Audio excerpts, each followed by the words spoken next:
sasabihin ko, susundin ninyo. Unahin ko sa Arabic, then sa Tagalog. Itong pagpasok niyo sa Islam, bagkus ito ay mula sa inyong mga puso. Wala po akong ginamit sa inyo, kundi ang Biblia at Quran. Ayon po yun sa salita ng Allah subhanahu wa ta'ala. Ngayon kung bukal sa puso ninyo, sasaksi kayo na walang ibang Diyos maliban sa Allah, si Propeta Muhammad ang kay sugo at propeta, magiging Muslim na po kayo. Ang pagpasok natin sa Muslim, hindi po ibig sabihin yun mahirap. Tingnan nyo sa amin dito, hindi po mahirap ang buhay ng Muslim. Bagkus, pasalamat tayo na sa kabila ng lahat, naging bulag tayo, naging sunog-sunuran, ngayon nalaman natin ang katotohanan. Nakuha po ninyo. So walang nagpilit dito sa inyo, usa kayong yumakap sa tunay ninyong reliyon ang reliyong Islam. Naintindihan po natin. So taas natin ang kanan nating kamay, susunod kayo kung ano ang aking sasabihin. Ito sister, isa lang. Ganon. Asyhadu Allah ilaha illallah wa asyhadu anna Muhammad Rasulullah. Ako'y sumasaksi na walang karapat-dapat sambahin maliban sa Allah at si Propeta Muhammad ang kanyang sugo at propeta. Allahu Akbar. Allahu Akbar. Allahu Akbar. Allahu Akbar. Allahu Akbar. Allahu Akbar. Ang Diyos ang pinakadakila.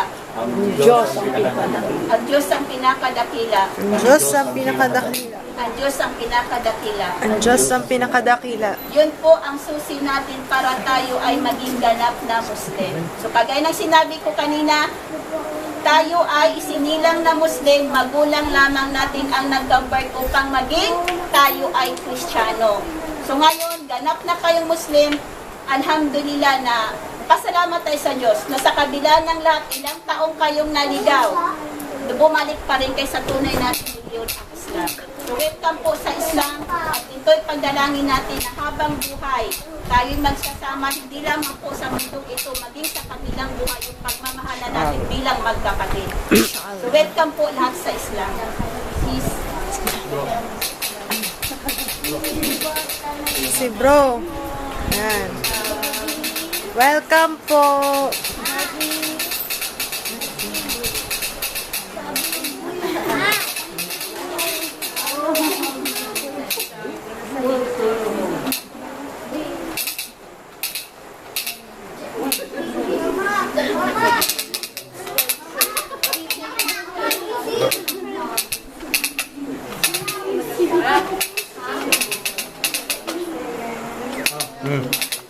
Tatlong grupo.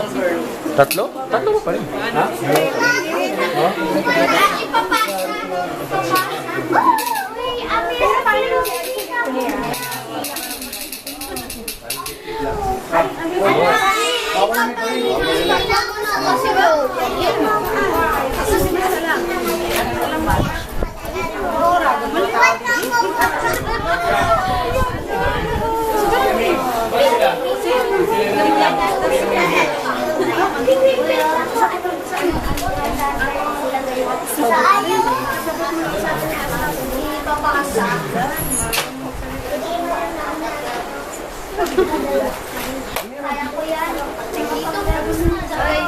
Ako